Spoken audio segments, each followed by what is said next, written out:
Bonjour à tous, bienvenue sur Actu.Guyane, l'émission qui analyse pour vous l'actualité du territoire. Aujourd'hui, nous allons réagir sur la candidature de Christiane Taubira à l'élection présidentielle. L'ex-député de la Guyane et garde des Sceaux, Christiane Taubira, a officialisé sa candidature lors de son allocution à Lyon le samedi 15 janvier 2022. À travers sa candidature, elle s'est notamment rassemblée la gauche et lutté contre les injustices sociales. Je suis candidate à la présidence de la République. Il faut savoir que Christiane Taubira n'en est pas à sa première candidature puisque déjà en 2002, elle s'était présentée à l'élection présidentielle sous l'investiture du Parti radical de gauche. Elle avait alors obtenu 2,32% des voix. Dès lors, elle avait été accusée par ses détracteurs d'avoir contribué à la défaite de la gauche et notamment de Lionel Jospin qui n'est pas passé au second tour.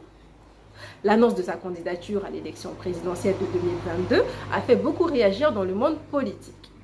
Ainsi, Anne Hidalgo, elle aussi candidate à la présidentielle et soutenue par le Parti socialiste, estime que cette candidature tardive et supplémentaire va encore séparer, diviser et créer de la confusion à gauche.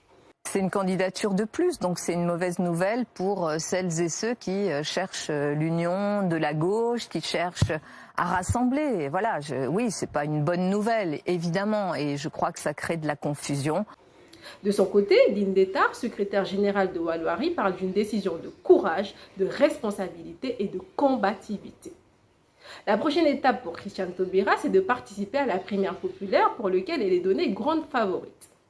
La primaire populaire est une consultation populaire qui se déroulera du 27 au 30 janvier 2022 et qui a pour objectif de désigner un candidat commun à gauche.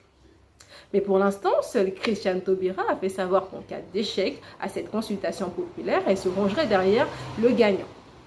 Les autres candidats de gauche, quant à eux, refusent de participer à ce scrutin et de reconnaître son résultat. Il est donc clair que si cette primaire populaire aboutit à la victoire de Christiane Taubira, sa candidature risque de disperser encore plus les voix à gauche car il y aura trop de candidatures. La seule solution pour la gauche aujourd'hui d'arriver au second tour, c'est de s'unir derrière un seul candidat, et cela peu importe lequel. Car l'ensemble des candidats de gauche totalise plus de 26% d'intention de vote. Mais pour l'instant, comme vous pouvez le voir, c'est très loin d'être gagné. Et vous, que pensez-vous de la candidature de Christiane Taubira?